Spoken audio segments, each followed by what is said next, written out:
Welcome back to the Airman Harris Show. Originally, I said I was going to do this on the weekends, especially on Saturdays, but I'm here. Just want to give they ain't paying me yet. Just want to give a quick recap of the Warriors game, but real quick. I didn't see a lot of it. Sean and DJ had a flag football game. They had a semifinals game, and then the championship was right after. They wanted to start the game early because of the weather. Then they tried to rush and finish the championship game, which we got halfway through the game. After we throwing bombs, and start throwing interceptions like the middle of the game, thinking because it's storm and lightning that they was going to end the game, whatever the score was. But then they end the game, middle of the game. Oh, we're going to continue where we at. We're going to continue next week, whatever the score is, whatever the time is. We're going to continue it next week. We think they was going to just end the game, so we're trying to rush and score. So now we down 2 touchdowns coming into the game next week, which is some BS, but whatever, it was all in fun. Sean and DJ, they was playing okay. I can tell Sean not that interested in football, but it is what it is. He's waiting on basketball season. DJ wants to play tackle, so I'm gonna put him in tackle next year. Sean is scared, I believe, but they do got to get a little more boisterous. They do got to talk a little more. I'll probably bring them on the pod, let them talk just so they get more comfortable talking, because if anybody knows, if you're not boisterous, if you're not loud, if you're not, that guy, no matter how much talent you got, no matter how much skill you got, no matter how much whatever you have, they can call it cocky, they can call it arrogant. Those are the people that get seen. And trust me, I'm the guy that knows, trust me. But whatever, let's get on to the Warriors recap. Typical trap game for the Warriors, typical trap game. It happens. Chauncey for the Trailblazers, he wasn't coaching.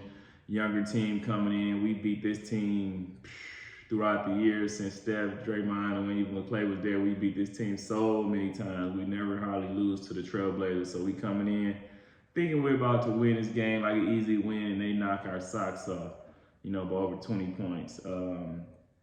It's going to be interesting to see throughout the rest of the season. Pretty much this small ball thing. Like I keep telling y'all, I think we got to play big. I know Al Horford is not playing any back-to-back, so that's going to be something to watch, because playing small ball today with this older team that's not as athletic, that's not as agile as they used to be, it's going to be tough playing small against these teams that are getting bigger. They added more size. These guys like Sharp that was on the Trailblazers, like these guys got like, Airman Harris hops. Like he actually jumped higher than me. But he got, like, these boys are athletic. I don't know what they eating. I don't know what they drinking, but they tall, they lanky, they athletic. They jump out the gym like Kuminga. Like, Kuminga played a good game against them as well. But let's get down to it, man. We underestimated that team. They was young, fresh legs. What killed us, though, was the 25 turnovers. We can't have that many turnovers. You have that many turnovers, it's going to kill us. We know we've seen that in the past where we've had a lot of turnovers, and we just can't get the job done with that many turnovers.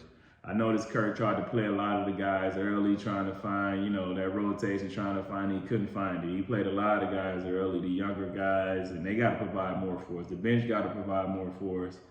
The younger guys, especially in those type of games against younger teams, they got to provide more. That youth, that athleticism, the defense, the scoring, whatever it may be, whatever you do, they got to, step up and be what we need them to be off the bench when the starters are, whether they're tired, no legs because of the game tonight, the overtime game from the night before, whatever it may be, we need those guys to give us a bigger push off the bench. But it's early in the season. I know we'll adjust. I know they're going to step it up. Like I said, the younger guys, I think, Buddy came off the bench. He didn't give us much. GP didn't give us a whole lot. Moody, he's just coming off an injury, so he's trying to get his legs back under him. We got to get more out of Quentin Post. What's his name? Trace Jackson Davis. I thought he was going to, when we first drafted him, I thought he was going to be more for us. Like, when he's ironically, when he was playing against Michigan State in college, when he went to Indiana, he was just coming down. I know it's college. I know it's a different game. I know it's whatever. But he was just coming down the middle. He was just yamming on us, like cramming. And I'm like, who is this guy? They're like, that's Dale Davis' son. I'm like, okay, it makes sense. His dad was tough. His dad was, mean for them Pacers teams with Reggie Miller and those guys. But he not that guy. It's like you ain't gotta come down, yam to come, but like it's like, bro, like you missed a wide open layup. Like he gotta provide more for us. Like you gotta provide more toughness. We need the Dale Davis, not the, your mom's attitude. I don't know what it is. We need more Dale Davis side. We need more toughness. So hopefully he can step it up. If not, they got to keep him on the bench. Paz came in with the ill-advised shots like Paz normally do. I hope it's not a sign to come. Hopefully it was just that type of game. He was just shooting because, okay, we already out of it, whatever the case may be.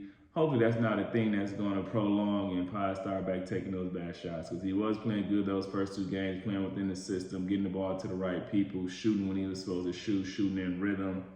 But this game, I didn't see that. Draymond didn't play a whole lot. Jimmy didn't play a whole lot. They wasn't giving us much anyway. I mean, they older guys. I don't know if they was tired. I don't know what it was, but we got to get more from them too. And they didn't play a lot of minutes. Granted, we was getting shot out pretty much when I started watching the game. We was getting shot out from, a long time in the game. So Kerr was trying to play a lot of guys and figure out a rotation, but he couldn't find it. Like I said, Kuminga did play well with 16 and 8. He got a couple of dunks on some people. So I'm just happy to see that Kuminga's playing well, that he's in the rotation, starting rotation, giving us good minutes. I think he's going to be key down the road with that youth, with that energy, bringing that fire that we need, that athleticism. He brings that for us. Like Steph gonna always be Steph. Steph had 35 in 27 minutes, so 30 gone 30 as always. Al not playing back to back. Al Horford. So like I said, it's gonna be something to look out for. Al Horford not playing back to back. We're missing that grit on the inside. We're missing that size on the inside. To anchor that defense, to back up Draymond, to be the ears and the eyes in the back of the defense, banging in the post. So that's going to be something to look out for as well, because I noticed when we're not playing him with no really other bigs, post kind of play outside, Jackson Davis not giving us much right now. So we're kind of forced to play small because we don't really have a lot of big guys that can get down there, especially when Al's playing. Well, he's going to play maybe 50 games, 40, 50 games this season. So we got to figure that out for sure. But like I said earlier, like them turnovers, we definitely got to limit them turnovers. Draymond, Steph, Pods, we got to limit the turnovers. Like we can't have that many turnovers. Just that. Kalina Ibuki, who does the games, it's like, bro, like all these moral victories he keep talking about, like championship teams don't get moral victories. Oh, we're 2 for 2 in challenges. Like we don't care about that, dog. We don't care about 2 for 2 in challenge, like you just trying to find a win. No, we gotta win these games. We ain't trying to win challenges. We ain't trying to win all this other stuff outside. We gotta win on that scoreboard. Same with Zealy. I listened to the post-game show when I was cleaning up last night. It's like they just try to find all these little things to say that we gotta win these games, man. Ain't no burn, no tape. Ain't no get rid of no. Watch that tape and learn from that tape. Watch that film and ain't no burn the film. That's the film you want to watch. The ones you lost, so you can learn from that. Ain't no burn the tape. But that's really all I really. Let me get to the Portland guys. Kamara had 19 and 7. What's his name? Abdullah. I know I screwed up his name. I don't know how to pronounce his name. He had 26, 5 and 6. He's kind of nice. The foreign guy. Klingen, I don't know how to pronounce any names, but 14 and 8. Shaden Sharp 17. Thabo had 10. Murray had 13. They had a group effort. They young. They wired. They get up and down. They finally figured out a team. Where they can mesh together and they can play together. And especially without Dame and those guys in the lineup. So now they head coach Chauncey Billups. They played good.